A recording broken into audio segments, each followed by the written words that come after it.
Is the high cost of living just tearing you up, making everything harder and difficult? Well, imagine living in a place like California, New York, North Jersey, Connecticut, when it historically always been expensive, and now the prices keep going up. Well, recently inside New York City, they had opened up the Section 8 application process after 15 years of being closed. What this is them bringing affordable housing to New York City. Well, in the first 24 hours, the New York City housing program for Section 8 received over 150,000 applications. So, the application process was open for a few days. I don't know the exact date. However, they're expecting way more than 150,000 they just got in the first 12 hours. And as of 2023, New York City is experiencing a record low vacancy rate. That's right. Ain't too many vacancies in New York City. Currently, New York City is housing about 241,000 people with Section 8 vouchers. Their target goal is to house at least 500,000 people with Section 8 vouchers by 2032. Now, all this might sound great and good. However, with 150,000 applications in 12 hours, and the program will randomly select out of all the applicants 200,000 to get on the wait list. Okay? So 200,000 people will randomly get picked to get on the wait list.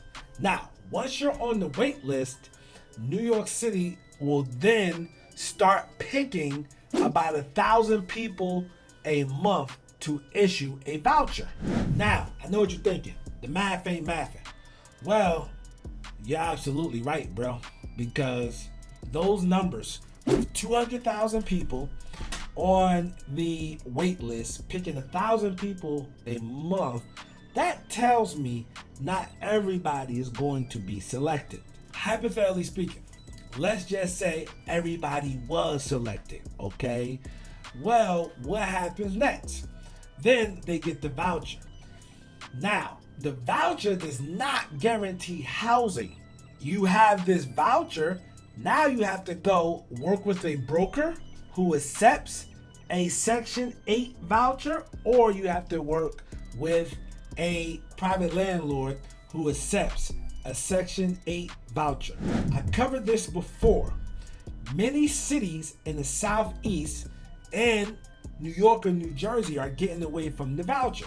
The reason being is because in some places, not all places, but in some places, let's say New York City, a 3-bedroom will run you about $5,000 a month. So that's $60,000 for the housing. I know for those people living outside New York City, this sounds crazy. However, a friend of mine said he knows someone that pays for a 2-bedroom in Brooklyn.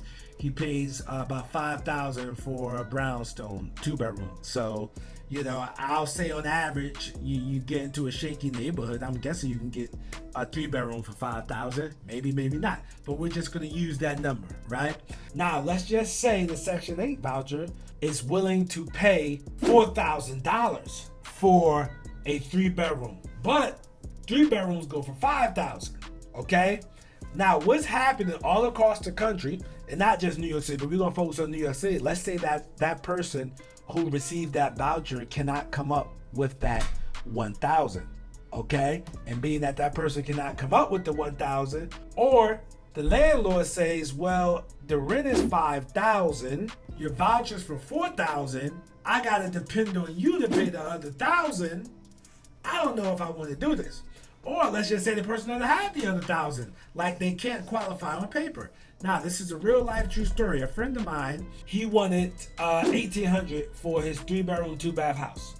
But the person's voucher was for $1,500. Well, he said, listen, I want $1,800. Can you pay me the $300 out of your pocket? They said, sure. Well, once they got into the property, they quit their job and they never paid him the $300, and he ended up having to get them out the property. Okay? Now, again, as discussed before, Section 8 does come with a stigma. I've had good experience with Section 8 folks. I had bad experience. I had good experience with cash paying tenants. I had bad experience as well. It all depends on the person. Most importantly, you have to have a screening process. Now, with all these Section 8 vouchers being given out, they're going to face the most challenging thing, which I just discussed, which is finding someone to accept it. Now, that's when you come into play. I discuss buying property, right? So, and using other people's money to buy property, right? So what does that mean? So if you want to make a difference in your city or in New York City, let's say you buy the property, but if you buy the property, you have to be willing to accept these Section 8 vouchers, right? There's no need to complain about it. But some people on the other side saying, hey, listen, I had a bad experience with Section 8 folks. I'm not accepting their vouchers. And that's how a lot of landlords feel. So even though these people might have vouchers, they still might have a hard time trying to find housing. As of right now, I do not see any solution for this, right? Because of, in a lot of places, Section 8 is not paying enough for the market rent, right? And also in the spot like New York City, well, yeah, it has a lot of people. However, not all the places accept Section 8, okay? And the cost of living is high. So let's say somebody buys a brownstone in Brooklyn for $2 million. They're like, okay, well, I'm gonna rent this out for $9,000 or $8,000. You know, this sounds crazy, but these are rents in New York City.